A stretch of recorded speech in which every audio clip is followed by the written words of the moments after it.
addition to weaponry like, for example, poison gas, there was also the good old-fashioned way of killing people: shoot them with a bullet. However, there was an advance in ballistics that we'll talk about. Again, something that wasn't invented during this war, invented slightly before this, but used extensively, called the full metal jacket. And here I'm going to take a little segue and give you a little bit of ballistics history. By the way, I like guns. Now, for hundreds of years, the standard bullet looked like this: just a round lead ball. I have fired weapons that shoot this type of ammunition before, and I can tell you they are extremely difficult to hit anything with, in large part because they're round lead balls. They're not aerodynamic. The slightest bit of wind will carry the bullet a little bit one way or the other. Also, if you shoot a person with one of these things and they hit the bone, in all likelihood, they're going to break that bone and bounce off. They might get embedded in it. They're probably going to bounce off. But in the years, about a decade or two, I guess, before the Civil War, this type of bullet was invented that was radically different than these, called the mini ball, invented by a Frenchman, that is still a piece of lead, but has a conical shape, as you can see. And then at the bottom, there's a little hollow part at the base. And then there are also these little grooves right here. This is the difference between a musket and a rifle. A musket, the barrel is basically just a metal pipe, and you put the lead ball down that pipe and you have the explosion from the gunpowder and the lead ball comes flying out. With a rifle, you have rifling on the inside of the barrel that is kind of a spiral, and these little grooves at the bottom of this bullet fit into that spiral. Because it's hollow at the base, when there's an explosion, the base expands, giving a really tight fit between the bullet and the rifling of the barrel. That gives it a spin. And then it has this, the front half of it is shaped like the front half of a football. So if you've thrown a football, you know that if you hold it the right way and put a spin on it, it's a lot more accurate and can go further, which is exactly what happened with the mini balls. Really came into use heavily during the Civil War. Much more accurate, with a much longer range, and when they hit you, they did a lot more damage, more likely to go right through that bone rather than shatter it and bounce off. Then, in the early 1870s, someone invented the cartridge bullet. It may have been invented in the 1860s, but it came into wide use in the early 1870s. So here you see the casing that is made out of brass, and inside the casing is a lead bullet that is shaped sort of like a football, right? With this, you've got a little charge of powder here, and then the firing pin hits that and causes the explosion. Sometimes people would take and cut a little cross in the very tip of this bullet that would have the same effect as a hand grenade, really. If you've ever noticed the shape of a hand grenade, it looks kind of like a pineapple. If you've ever given any thought to why it looks like that, there's a reason. A hand grenade looks like a little pineapple because there are these very thin regions that when there's an explosion from within, it makes it break into tiny little pieces and go flying through the air in all directions, and makes it a lot more destructive. That's what happens if you cut a little cross into the end of a standard lead bullet. When it hits a human body, it explodes, and pieces of it go everywhere. In World War I, militaries on both sides started using this type of bullet, a bullet with a full metal jacket. It's got a lead piece in here, but it's covered completely by the brass.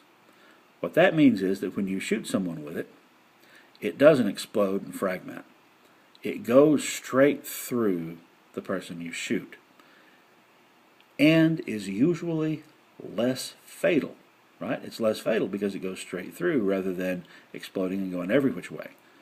Why would both militaries develop and use munitions like this that are less fatal? Was it because they had a humanitarian streak? Well, no, because they were blistering people alive from the inside out with mustard gas.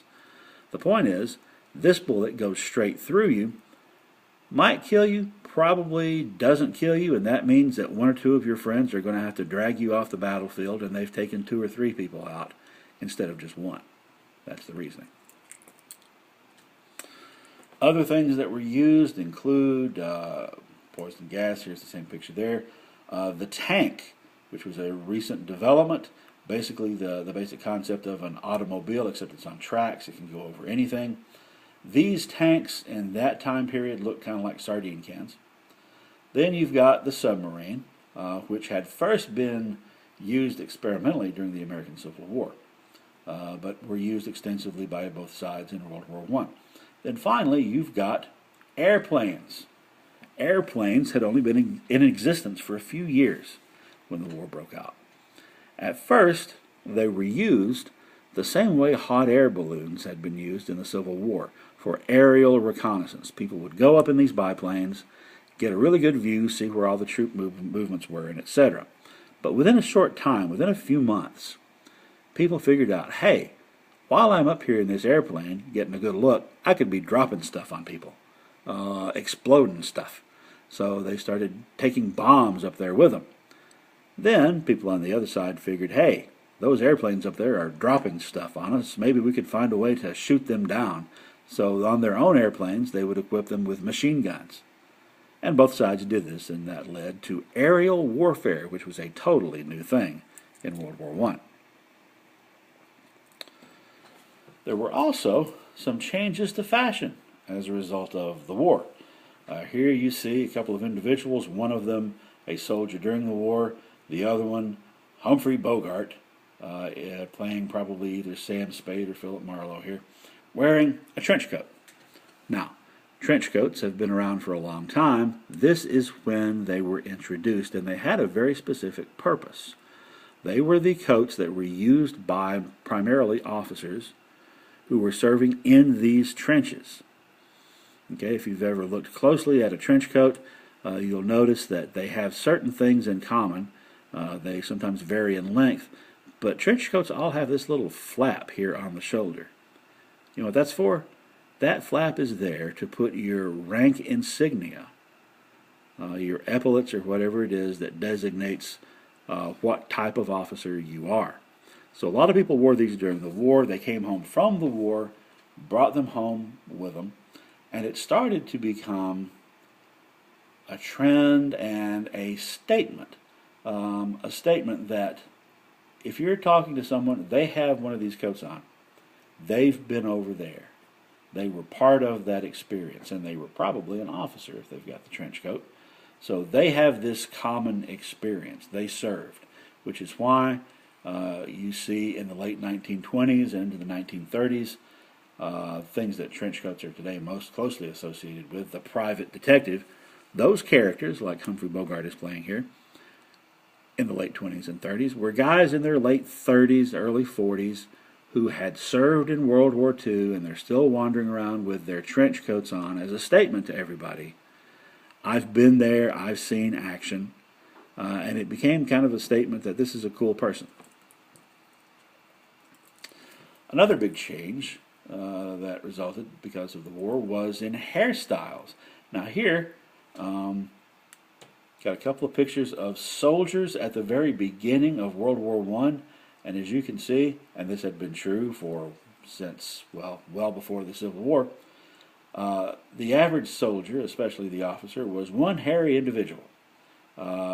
Things like this wild mustache that goes all over the place, not uncommon. This guy, he's got side whiskers that just come out to the ends of his shoulders. A lot of people had long hair. If you can think of General Custer, for example, or some of the Civil War generals. That was part of the dash and panache of being a soldier. That was a fashion statement. At the beginning of the war, this was still true. By the end of World War I, this is how soldiers looked, and this is how people started to associating soldiers with looking afterwards. Clean shaven, really, really short hair. That has been the norm for 100 years now. And as these soldiers started coming home from the war, just like the trench coat, this style of grooming said to people, I've served, I've been over there, and more people, even if they hadn't served, started to emulate it, so that within a few years, this was the basic and fundamental way of grooming oneself if you're a man. So that within a few years, someone with hair like this, with the long hair or the beard, is probably some kind of crazy college professor or something. But the average guy looks like this. Why did that happen? A couple of reasons. For one thing, extensive tours during wartime always bring the possibility of things like lice and vermin. But when you're living in one of those trenches for months on end, that becomes even more of a problem. So that's part of it. The bigger part, however, is that gas mask. If this poison gas, which you do not want to ingest, comes flying at you, you've got to put that thing on securely, really quickly. Imagine what a hard time this guy with a giant beard would have getting that mask on. So that very practical reasoning led to a huge fundamental change in grooming and in style for men. So much so that for decades afterward, if you didn't have this new style of being clean-shaven and short-haired, you were questionable and you were weird. And even TV shows and movies about Wild Bill Hickok or General Custer had them looking like this, even though everyone knows they had long hair. Mustaches, people still had mustaches, but they were pencil-thin mustaches.